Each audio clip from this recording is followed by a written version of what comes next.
Я Саитова Рамиля, кандидат на должность главы Республики Башкортостан. Сегодня 9 августа 2019 года. На повестке дня курочка-гриль и 4 кандидата на должность главы Республики Башкортостан. Каждый человек несет ответственность за свои слова и поступки. Иногда ему приходится нести ответственность за слова и поступки иных людей. Иван Сухарев, кандидат на должность главы Республики Башкортостан. Ему приходится нести ответственность за слова лидера партии ЛДПР Владимира Жириновского, который какое-то время тому назад призвал переселить башкир и татар в Монголию. Как вы думаете, имеет ли моральное право представитель этой партии занять должность главы Республики Башкортостан?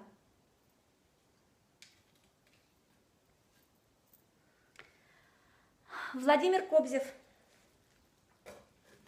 в разгар боев за чистую воду против строительства завода «Кроношпан» в зоне охраны Уфимских водозаборов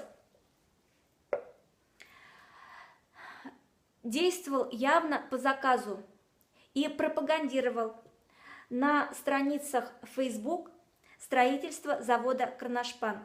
Более того, высмеивал экологических активистов.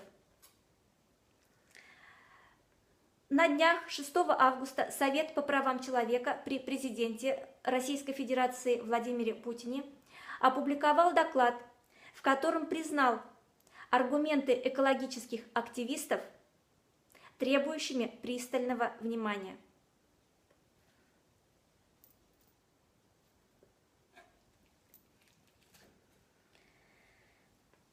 Владимир Барабаш, он был ведущим в телевизионной передаче. В этой передаче показывали репортаж, в котором я заявила о том, что башкирский язык должен быть обязательным к изучению. Владимир Барабаш, комментируя этот репортаж, я забыла сказать, что я была секретарем Совета Аксакалов в ту пору. Владимир Барабаш, комментируя этот репортаж, назвал аксакалов саксаулами. Я тогда не придала значения высказыванию незрелого молодого человека.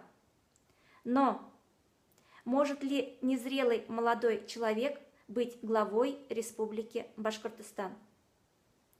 Кроме того, Владимир Барабаш представляет партию «Гражданская сила». Вспоминаем 2014 год. Выборы главы Республики Башкортостан. Политическая партия «Гражданская сила» отозвала своего кандидата Раиля Сарбаева в самый последний момент, то есть когда последствия этого вероломства Раиль Сарбаев уже не мог исправить. Причем к этому времени он добросовестно, честно собрал около 500 подписей муниципальных депутатов.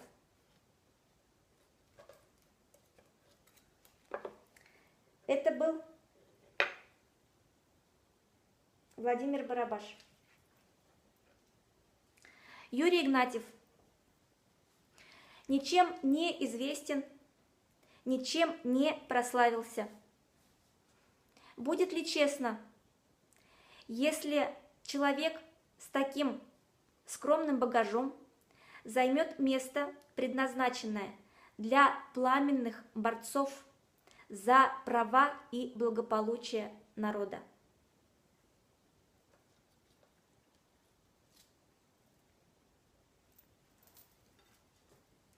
В отношении указанных 4 кандидатов я подала иск в суд с требованием отменить регистрацию этих кандидатов.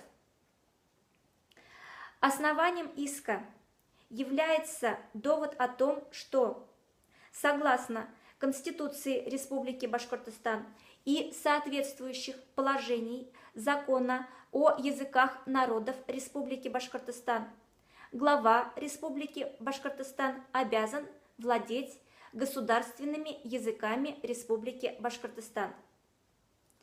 Эти 4 кандидата при выдвижении и при регистрации их кандидатами на должность главы Республики Башкортостан не представили документы, подтверждающие владение ими государственным башкирским языком.